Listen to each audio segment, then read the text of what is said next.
Hey, this is Benjamin from Eclipse. We are at EclipseCon Europe, and this is the IoT playground, and I'm with Istvan from Inquiry Labs. Yes. With, I think, a very cool IoT demo. So why don't you quickly introduce yourself and tell us what you are showing here? Yeah, so hi everyone. As Benjamin said, I'm Istvan, the Managing Director of Inquiry Labs. And I also teach at the Budapest University of Technology and Economics. And this project that we are showing here, MoDeS3, is actually a collaborative project. It's an IoT demonstrator, mostly for educational purposes, and its main goal is to showcase, how cool things you can build with Eclipse IoT technologies. So cool things being trains, connected trains. Yeah, right? yeah, connected trains. So what do we have? So we have in the middle, what you see is a live video feed from our home office back in Budapest. This is a live stream of the MoDeS3 table on which trains are going around the track. So there are two trains? There are two trains at the moment. There is actually a third one, but that's stopped for technical reasons. And basically, with this demonstrator, you can control the operation of the table from a web-based user interface via an MQTT communication protocol. Okay. You can control many things, such as the direction of the turnout, the speed of the trains, direction of the trains, etc., etc. And all of this is displayed in a browser. And as I said before, the communication bridge between the browser and the system itself is based on MQTT. So what you can do here is you can actually influence the speed of the trains, or also their direction. You can see and observe the trains as they are moving along the track. And also you can do a little bit of switching on the turnouts, so you can actually influence the direction in which the trains are going to move. So I'm going to change this turnout now into the other direction, and this one also, so that the blue locomotive is then going to go a little bit different way than previously. And after a little bit of delay, you will see what's happening in the system on the video stream as well. And this is real IoT, right? The train is actually not sitting next to us. It's like we're looking at the video stream. Yeah, it's absolutely. So it's where is it actually? It's in Budapest. So okay. So we are now in Ludwigsburg in Germany, and this is in Budapest, around 900 kilometers away, but still it's working pretty well, I think.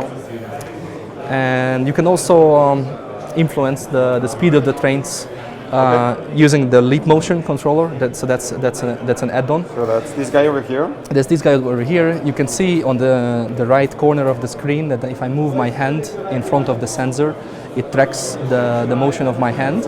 And if I do certain gestures, such as circling, then you can see on the slider that it directly influences the speed of the green train.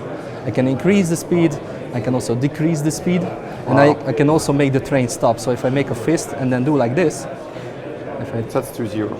yeah, then it makes it stop. Wow. And of course, after a little bit of delay, you should see the same thing happening on the video stream as well.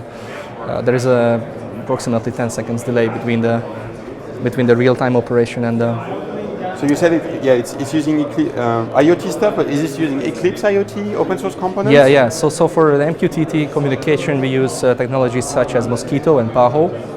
And for the runtime, it's an OSGI-based runtime running on the BeagleBones, actually, which are all attached to the bottom of the system. There's lots of electronics there. The BeagleBones are integrated with the sensors and actuators we built via GPIO.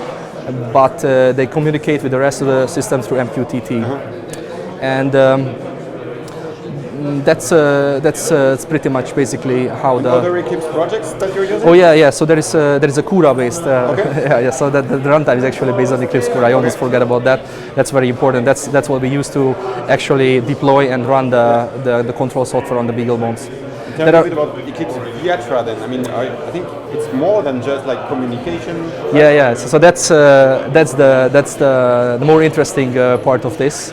So there is an event processing engine in the system. There is actually two instances of this. So the gesture recognition that I just showed you via the leap motion sensor is also facilitated by this technology.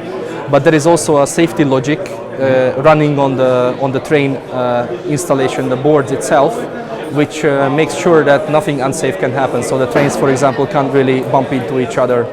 Right. And in order to do this, we use a technology called complex event processing, which is basically all about processing the status update messages that are coming from the beagle bones and all the other components of the system, organizing them into a queue and then processing them as an event stream, right, in order to detect certain situations or configurations of the system which might lead to a dangerous situation, and that's what we want to avoid.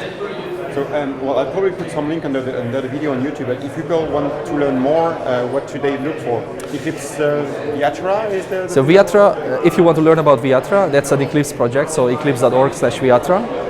If you want to learn about the demonstrator itself, then we have a Tumblr blog, actually, so that's MoDES3.tumblr.com. Right. But if you just do a Google search for MoDES3, then this blog should show up, and also the GitHub repository should show up, which is basically a repository that contains everything related to MoDES3. So everything that we develop is open source. You can actually look at it and reuse it if you want, or even contribute.